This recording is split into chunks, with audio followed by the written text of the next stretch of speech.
Caríssimos irmãos e irmãs, temos então a alegria de retornar com as nossas missas públicas num dia dedicado a Nossa Senhora.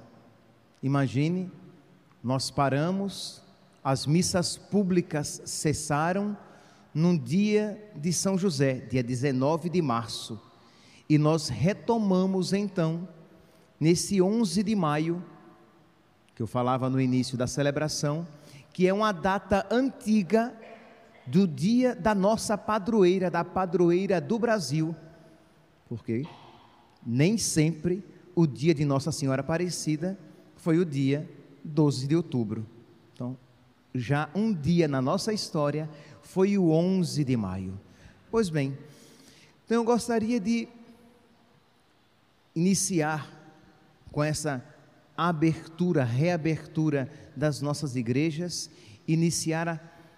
reiniciar esse ato sob o olhar de Nossa Senhora, que ela nos proteja, que ela nos guarde, nesse período de tantas incertezas, né? Ontem mesmo alguém já me falava, padre, mas provavelmente daqui a alguns dias fecha novamente. Quer dizer, umas pessoas falam uma coisa, outras pessoas falam outra. Será que vai aumentar? Será que vai diminuir? Os interesses políticos, não apenas no Brasil, mas no mundo, os interesses políticos por trás do uso dessa pandemia, e nós nos sentimos tão pequenininhos diante de tudo isso, diante de tantas manobras, de pessoas tão grandes, nós nos sentimos impotentes e os nossos esforços ineficazes. Pois bem, então Israel, um dia na sua história, também assim se sentiu impotente, com as suas forças ineficazes, quase que entregue à desesperança. Israel procurou ajuda, alcançou ajuda, encontrou ajuda em uma mulher, Judite, mulher esta que é apenas uma pálida e simples imagem da verdadeira Judite, a Virgem Maria. No ofício de Nossa Senhora nós rezamos, ó mulher tão forte, ó invicta Judite. Nós chamamos Nossa Senhora de invicta Judite. Pois bem, então vamos olhar a história desta primeira Judite, para que nos inspire a olhar para a invicta Judite e recorrer e buscar dela o nosso auxílio. Assim como a primeira Judite lutou contra Holofernes, o general, o marechal de Nabucodonosor, a invicta Judite luta contra o diabo e as suas tropas. Pois bem, a história primeira é a seguinte: diz que Nabucodonosor, rei da Babilônia, ele cresce em poderio e ele quer expandir o seu reino, o seu império cada vez mais. E ele entra em guerra com o rei dos Medos. Apenas um aviso, aqueles que quiserem se confessar, a fila das confissões é aqui do meu lado esquerdo, naqueles bancos do lado esquerdo. Então o rei Nabucodonosor, ele vai lutar contra o rei dos Medos, e ele procura, vocês podem depois pegar o livro de Judite e lê-lo, são apenas 16 capítulos, um livro curto, mas muito bonito, muito edificante. Pois bem, então ele, quando vai entrar numa luta contra os Medos, ele pede ajuda dos reinos vizinhos, para que o auxilie naquela guerra, e diz que os reinos vizinhos, Damasco, Cilícia, os povos do Carmelo de Cedar, os galileus da grande planície de Esdrelon, os habitantes da Samaria, do além Jordão até Jerusalém, os habitantes do fim da Etiópia, todos eles disseram: não, não vamos te ajudar, essa guerra é tua. Nabucodonosor ficou tão irado que prometeu vingança, que se vingaria deles que não quiseram auxiliá-lo naquela batalha. Ele foi, venceu o rei dos Medos, mas mandou o seu marechal Holofernes que juntasse um grande exército para destruir e esmagar todos aqueles que não quiseram auxiliá-lo naquela batalha, e Israel, os judeus de Israel, não quiseram auxiliá-lo, então faziam parte dessa lista, e o exército que ele juntou era imenso. Imagine, aqui no capítulo 2 de Judite, diz que Holofernes, o marechal, convocou os generais e oficiais do exército assírio e contou os efetivos da expedição. Havia 120.000 soldados de infantaria. Você pode imaginar aqui a quantidade: 120.000 soldados de infantaria e 12.000 frecheiros a cavalo, aqueles que iam à frente na batalha. E 12.000 frecheiros, abundantes tropas, inumeráveis rebanhos de bois e cordeiros para alimentar o exército. Eles tinham ouro e prata para comprar víveres de que eles necessitassem durante a batalha, que duraria meses, até anos, caso fosse necessário. Pôs a caminho todo o exército e mandou que as nações que já tinham sido submetidas providenciassem trigo para todo aquele exército, aquele numeroso exército. E eles saíram destruindo tudo. Eles destruíram os povos, os filhos de Ismael. Ele tomou de assalto a célebre cidade de Melitene. Ele destruiu e saqueou os filhos de Tarsis. Ele destruiu as terras ao sul de Selom. Ele passou o Eufrates, ele entrou na Mesopotâmia, ele destruiu as suas fortalezas, ele saiu arrasando com tudo, queimando, destruindo os seus templos, os seus palácios, as suas fortificações. Eles arrasaram com tudo. Por vingança, não me ajudaram. Quando os outros reinos souberam que Holofernes estava agindo assim, os outros reinos foram a ele e disseram: por favor, não faça isso conosco, nós seremos teus escravos, entra na cidade, toma posse de tudo. E mesmo assim, ele entrou na cidade, tomou posse de tudo e matou todos eles. Não tinha piedade, não tinha misericórdia. Quando Israel, que nem rei tinha, soube que este grande exército dele se aproximava, Israel disse: nós vamos resistir, nós não vamos nos entregar. Imagine, Israel não era nada, o exército de Nabucodonosor era imenso.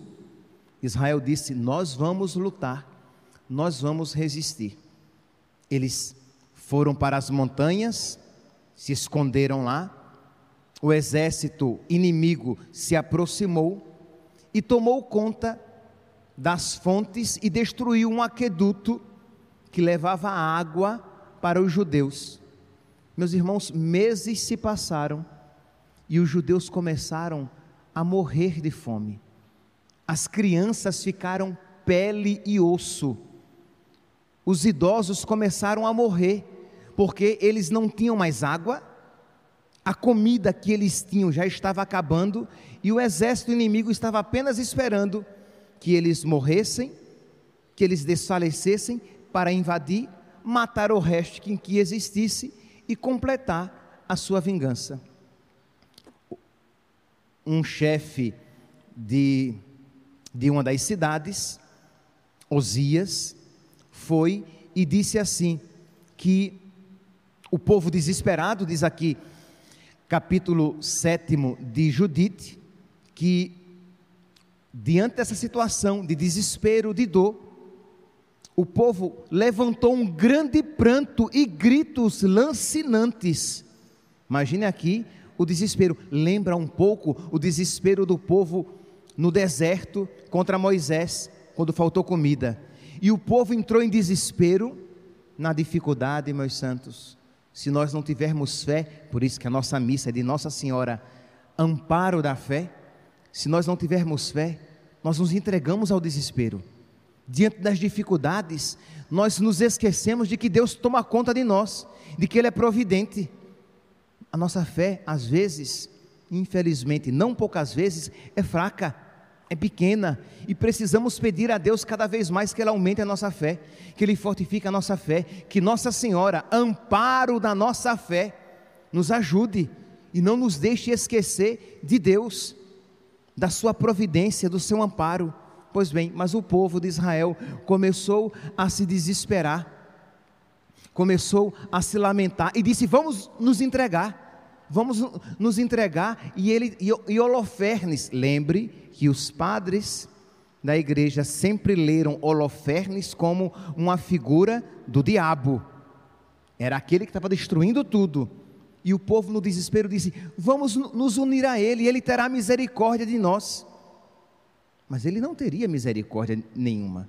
Então, Osias, um dos governadores, disse assim: vamos esperar ainda 5 dias, se não vier nenhuma ajuda, nós iremos nos entregar. Aí é que entra Judite na história.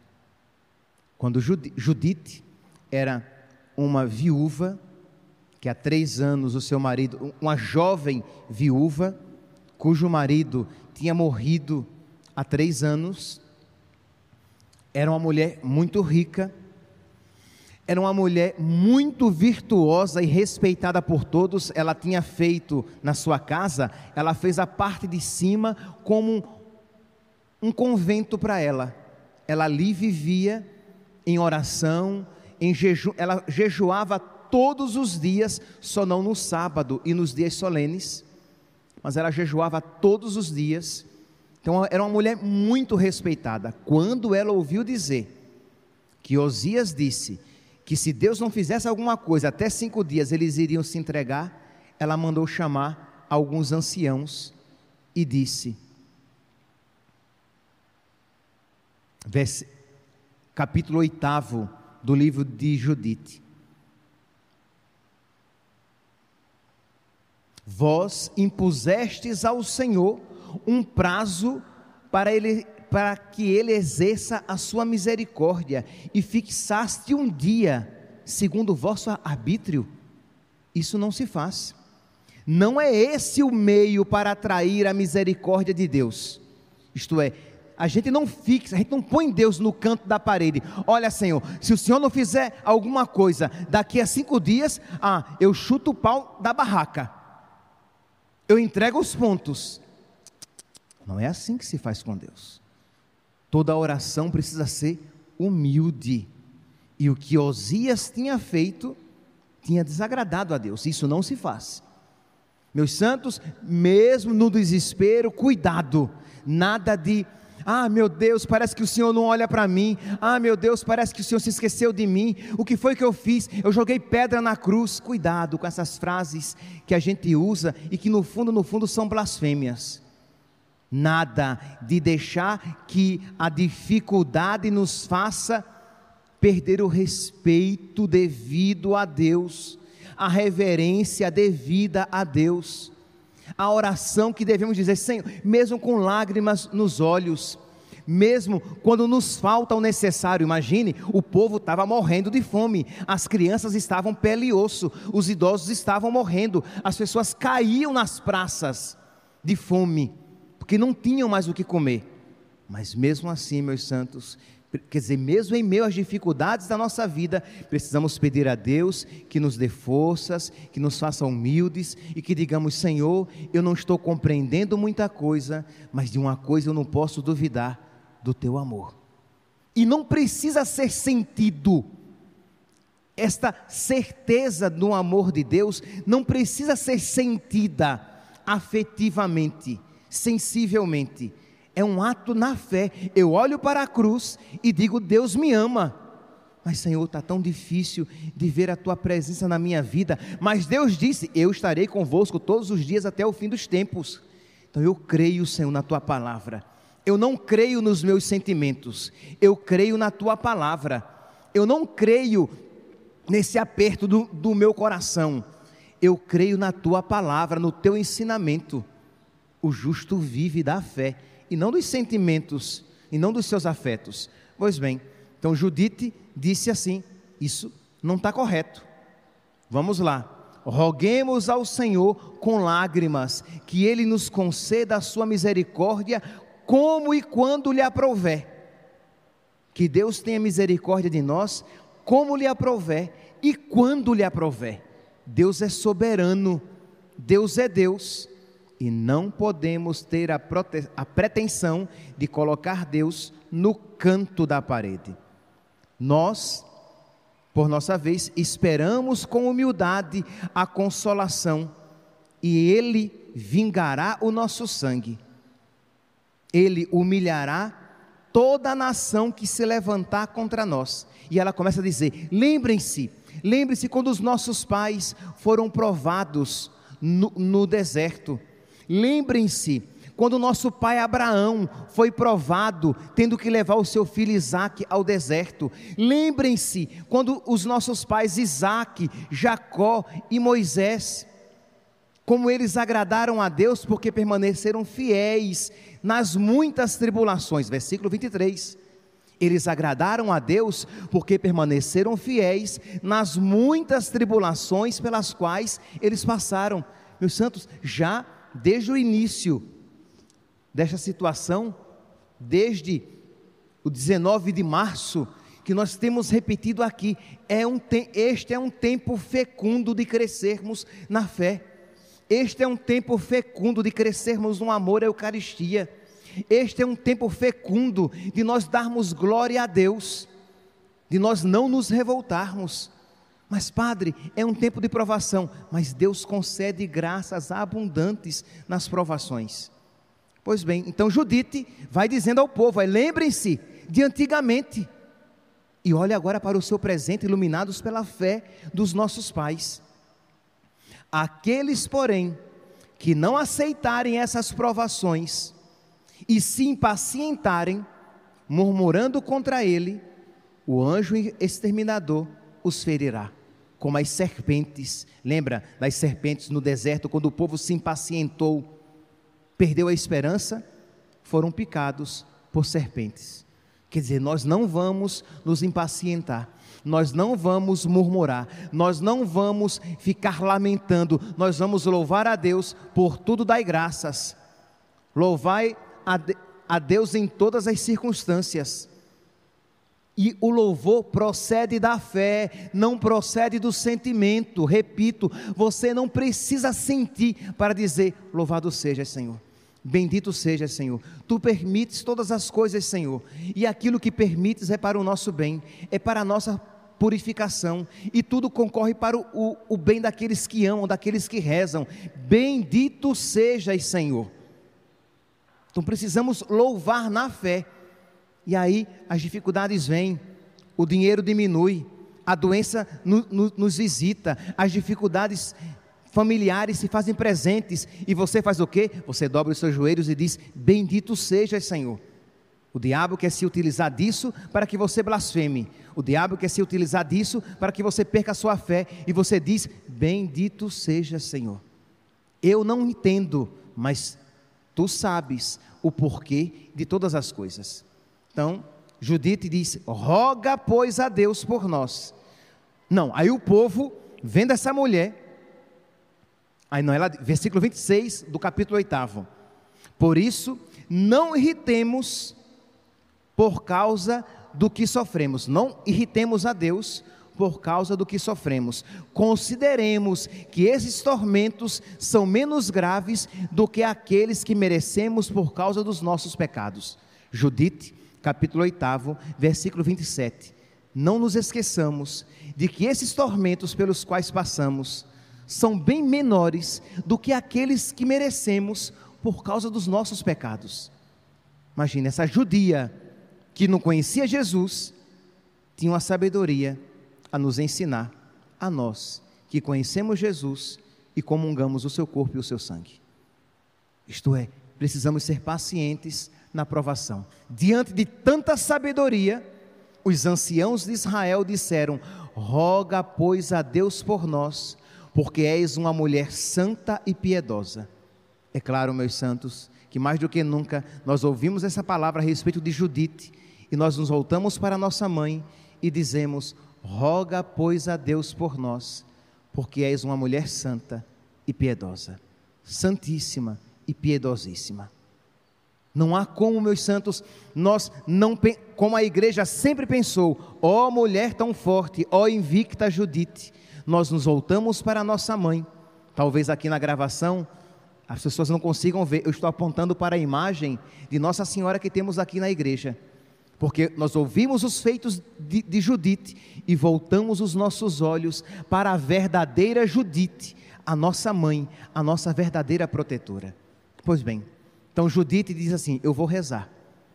Judite se cobre, partiu Judite, entrou no seu oratório, colocou o cilício na sua cintura, cinzas sobre a sua cabeça e se prostrou, jejuando em oração. Depois deste longo período de jejum e oração, ela disse: Deus me inspirou algo e eu vou ao acampamento de Nabucodonosor. E diz então que Judite, capítulo 10, tirou o cilício, tirou as vestes de viúva, lavou-se, se ungiu com mirra preciosa, arrumou os cabelos e pôs um diadema na cabeça, vestiu-se como para uma festa, colocou sandálias nos pés e braceletes nos braços, o colar, os brincos, os anéis e todos os enfeites, e o Senhor aumentou a sua beleza. Aqui é interessante, meus santos, a Sagrada Escritura diz que ela era uma mulher muito bonita, e ela está aqui se utilizando da sua beleza, não para o pecado, mas para a glória de Deus. Quem dera, meus santos, que nós usássemos os dons e as virtudes que Deus nos concedeu para a glória de Deus e não para o pecado. Judite, capítulo 10, versículo 4, o Senhor aumentou-lhe a beleza, porque tudo aquilo procedia, não de uma paixão pecaminosa, mas de sua virtude. Por isso, o Senhor deu uma tal formosura, que apareceu aos olhos de todos, como um encanto incomparável. Aqui nos vem à memória as aparições de Nossa Senhora, que todos os videntes dizem, ela é uma mulher de uma beleza indescritível, uma mulher muito bonita, uma senhora muito bonita. Pois bem, assim estava Judite, bela, que Deus lhe aumentou ainda a beleza. Ela desceu, lembra que eles estavam na montanha, ela desceu, encontrou guardas de Nabucodonosor no caminho, os guardas se encantaram com a sua beleza. Que mulher bonita!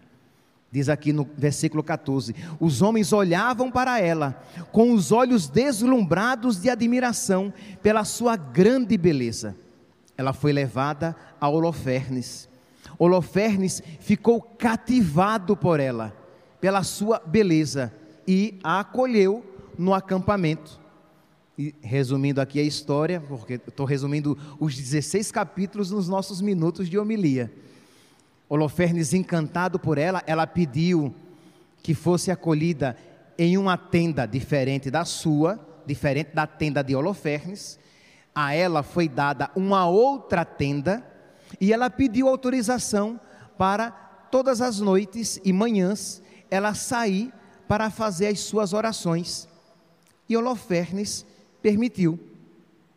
Então Judite entrava e saía de manhã e à noite e de manhã, para fazer as suas orações ao Senhor. Judite, capítulo 12, versículo 5. Só que Holofernes estava encantado por ela. No quarto dia, aqui no versículo 10 do capítulo 12, no quarto dia, Holofernes pediu que o seu eunuco fosse a ela e a tentasse convencer dela se tornar concubina dele, dela se deitar com ele, e pediu que ela fosse lá à sua tenda, e ela consentiu. Ela foi, diz que ela se arrumou trajada com requinte, e com oração no coração, ela foi à tenda de Holofernes. Diz aqui que o coração de Holofernes se agitou, porque ardia de paixão por ela, quando a viu. Tão bonita ela estava. E ela não comeu nada do que ele apresentou, porque ela trouxe a sua própria comida e a sua própria bebida. Enquanto isso, Holofernes, diz aqui no versículo 20, alegrou-se tanto por tê-la junto dele, que bebeu o vinho como nunca tinha bebido na sua vida, e caiu bêbado. De tanto beber, embriagou-se, que caiu. E Judite, ao vê-lo caído, pegou a espada, e diz a palavra de Deus, segurou-lhe pelos cabelos, e decepou-lhe a cabeça. Ela é aquela que esmaga a cabeça da serpente. Traz a cabeça de Holofernes num saco e volta para o seu acampamento. Quando chega ao acampamento, aí é a leitura de hoje, ela falou aos brados, louvai o nosso Deus, louvai-o porque não retirou a sua misericórdia da casa de Israel, mas esmagou os nossos inimigos pelas minhas mãos, pelas mãos de uma mulher, nesta noite. Todo o povo ficou assombrado, e inclinando-se por terra, adoraram a Deus, dizendo a uma só voz, tu és bendito, porque reduziste os nossos inimigos a nada. Por sua vez, dirigindo-se a Judite, falou Osias, tu és bendita, filha do Deus Altíssimo, mais do que todas as mulheres da terra, bendita és tu, Santa Ave Maria, cheia de graça, o Senhor é convosco, bendita sois vós entre as mulheres, bendita sois vós entre todas as mulheres, foi dito a Judite. E ela então diz, Deus me concedeu essa graça sem que eu precisasse manchar a minha pureza. Judite capítulo 13, versículo 20, sem que ela precisasse cometer pecado nenhum. E aí, todos aqueles ali, louvando a Deus e a grandeza de Deus naquela mulher, entoa um cântico, minha filha, tu és bendita do Senhor Altíssimo, mais do que todas as mulheres da terra, bendito seja o Senhor, Criador do céu e da terra, que te guiou para cortar a cabeça do nosso maior inimigo, que nunca o teu louvor cesse de ser celebrado entre os homens. Como é que nós rezamos? Todas as gerações te chamarão bem-aventurada. Ó mulher tão forte, ó invicta Judite, que pisas e esmagas a cabeça da serpente. Os sacerdotes de Jerusalém então vêm ao encontro dela e dizem, aqui Judite capítulo 15, versículo 9, veio então de Jerusalém a Betúlia, o sumo sacerdote Joaquim, com todos os anciãos, ver Judite. Imagine quando a igreja toda, os apóstolos, os bispos, os santos, os mártires, honram também esta mulher, a rainha de todos. E todos os sumos sacerdotes vêm e dizem, tu és a glória de Jerusalém, tu és a alegria de Israel, tu és a honra do nosso povo.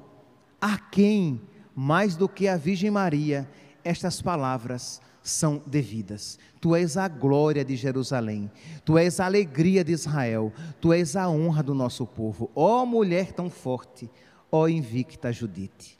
Meus santos, nós reabrimos as nossas igrejas, e em meio a essas instabilidades e inseguranças, nós queremos nos colocar aos auspícios debaixo do olhar e da proteção desta mulher tão forte.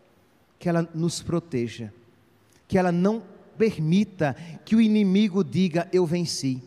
Que ela mais uma vez esmague a cabeça da serpente, para que nós, seus filhos, seus servos, porque ela é a nossa rainha, para que ela nos conceda a sua proteção, para que sempre possamos celebrar o santo sacrifício do seu divino Filho.